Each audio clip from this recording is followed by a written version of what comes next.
Hi y'all, my name is Mr. Chao and welcome to Chao Time. This week's episode is another first for the channel. I have never reviewed a ball watch before, so I'm pretty excited about that. This was lent to me by my father. It was given to him by one of his good friends for his 50th birthday, and his 50th birthday was a while ago, so this is not a new watch by any means. Thank you so much for letting me borrow this watch. It definitely helps out a lot with the channel. In order for me to operate this channel, I have to buy and sell watches. In the description below is a link to my Instagram. I try to put any watches that I have for sale in that. This is obviously not one of them, but keep your eye peeled there and you might find something that you like. If you don't see anything, you could still give the channel a like or subscribe, and that would help me out. Thanks. The way I review watches is by comparing the watch objectively to a rubric and scoring it for a total score.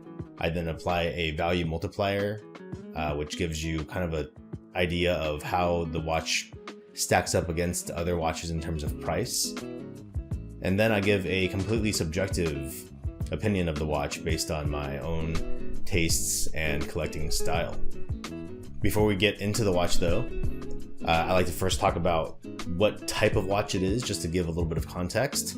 This is a dive watch, and so when thinking about the categories in the rubric, I'm looking at it from a sports tool watch perspective.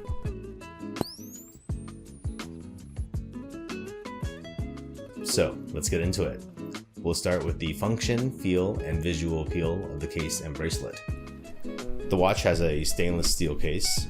The first thing I noticed about it when I put it on is the rounded edges, which does wonders to make it feel and wear smaller than the 42mm width suggests. Unlike many of Ball's other watches, the watch has brushed surfaces throughout.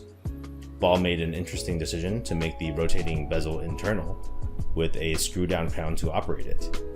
This watch is about 15 years old, and the mechanism that controls the bezel is broken. If you start unscrewing the crown, the bezel starts turning right away, instead of when the bezel was unscrewed. Also, when you do unscrew the top crown, the bezel doesn't turn as it should. However, the crowns are both large and well knurled. They are both very easy to operate. The main crown is also embossed with the Ball logo. The crystal is double domed, decreasing distortions when viewing the dial from an angle. It has an AR coating on the underside. The 20mm bracelet has solid end links and does not taper. It has a double push button style clasp, but there are no micro adjustments, decreasing the comfort of the watch. Otherwise, the bracelet is thick, has high tolerances, and feels sturdy. The H-style links articulate at every link, which I appreciate. Quality control doesn't seem to be an issue with Ball watches, but this sample does have the internal bezel issue. 8 out of 10 for both form and function. Let's take a look at that dial. There's a lot going on here. Let's start with what Ball is perhaps best known for, the gaseous tritium tubes. There are tubes scattered throughout the dial, giving it legibility in any lighting condition, including the absence of light for extended periods. The aspect I was most surprised with is the attention to fine details. For example, the applied hour numerals have amazingly fine vertical striping. The hands also have striping, but slightly more pronounced. The printing is also very fine and defined, as you can see in these macro shots. And the dial itself has a radial wave pattern that looks great when scrutinized. It also gives it a bit of a sunburst effect. With all that said, the dial has a variety of design cues that seem to be clashing. For example, the hour markers use a different font than the minute print. The anti-magnetic print is yet another font. The tritium tubes that make up the cardinal numbers look industrial, tying together with the crown design, but the second hand balance is kind of this fancy cursive print. I understand that the double R's are a classic symbol on all Ball watches, but it just doesn't really fit the aesthetics of the watch. Furthermore, the dial seems a touch cluttered, decreasing legibility. Again, 8 out of 10 for both form and function. Let's move on to the inside of the watch. The movement in the watch is a version of the ETA caliber 2836-2, which itself is an ETA 2824 with the addition of the day complication. I could not find any information about the grade of the movement, so it is fair to assume that it is a standard grade variation with an average rate of plus or minus 12 seconds per day. It beats at 28,800 beats per hour and has a power reserve of 38 hours. This particular example has been serviced and runs at about minus 3 seconds per day, which of course is amazing. 6 points for form, 5.5 points for function, giving us a total score so far of 43.5 points. That leads us to our last and arguably most subjective category, the brand's heritage and prestige. Ball was founded by Webb C. Ball in the early 1880s as a watch regulating and certifying business. Over time, they would become a jeweler and eventually created pocket watches with movements from other American companies such as Elgin, Hamilton, and Waltham. The company's and Mr. Ball's greatest contribution to watchmaking came in the form of Ball's time as the chief time inspector for the Lakeshore and Michigan Southern Railway. He was commissioned after a series of fatal train crashes, with an incident in 1891 being the turning point in American rail safety. During his tenure, and as a direct result of his investigation into the 1891 railroad accident, Ball developed a set of standards for railway pocket watches. His standards were then copied and codified across railway companies across the United States. In fact, modern certification for COSC-certified chronometers still use some of Ball's standards.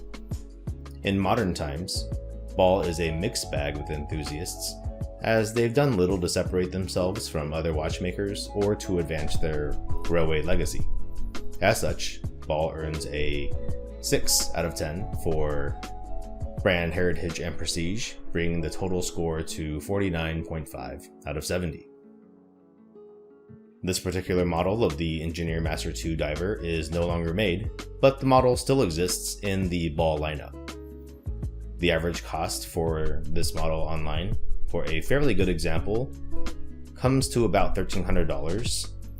This watch is actually a little bit difficult to find, so this price is probably pretty volatile. In any case, with $1,300, that gives the watch a value multiplier of 1.293, bringing the value score up to 64.004. That places the watch at a respectable 10th place in total score and 12th place in value. So, that brings me to my personal opinion on the watch. To be honest, this watch was a little bit ugly to me at first. There's a lot going on here with the dial, a lot of different types of fonts and design cues. I felt like the watch was a little bit thick too when I first saw it, but actually the more I wear it, the more it's growing on me. The case shape makes it wear much more comfortable than 42mm watches usually wear on me. Just for reference, I have a 16.5 centimeter or 6.5 inch wrist. Yeah, so 42mm watches, that's really on the cusp of what I usually wear, but this one is actually really comfortable. I really love the crown. It's really, really easy to turn. I change my watches all the time, so I just like a watch that is easy to operate. I don't actually use the time bezel very often, so I don't mind that much that this particular example is broken. I do like the green accents throughout. Yeah, it's just a lot of the design cues. I don't love it. But a lot of those things you kind of just ignore over time anyway. The original bracelet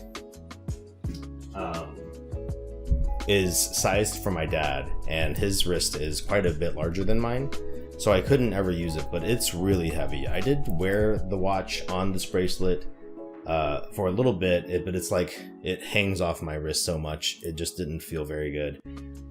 but I can tell this is like a very thick bracelet, and it's very hefty.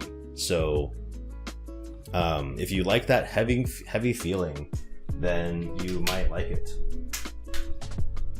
So I have it right now on this leather, but I also wore it on this President bracelet, and I liked it on both. I think that it went really well on this lighter bracelet. Just to let you know though, when you have the spring bars on, you can't fit a NATO strap into it. The spring bar is too close to the watch case. So I guess that's a little bit annoying, but I think it looks quite handsome on this leather strap. In any case, I can definitely see myself adding a ball to my collection at some point. I do like the history. You know, the company is responsible for saving lives, and so I think that's pretty cool, and that close tie to just the history of the railway in the United States, I think is pretty cool. So yeah, I could definitely see myself at some point getting one of these. So what did you think of the scoring of the rubric in general? Is there anything that you'd like to see me review? Let me know in the comments below. Thanks for making it to the end. Bye.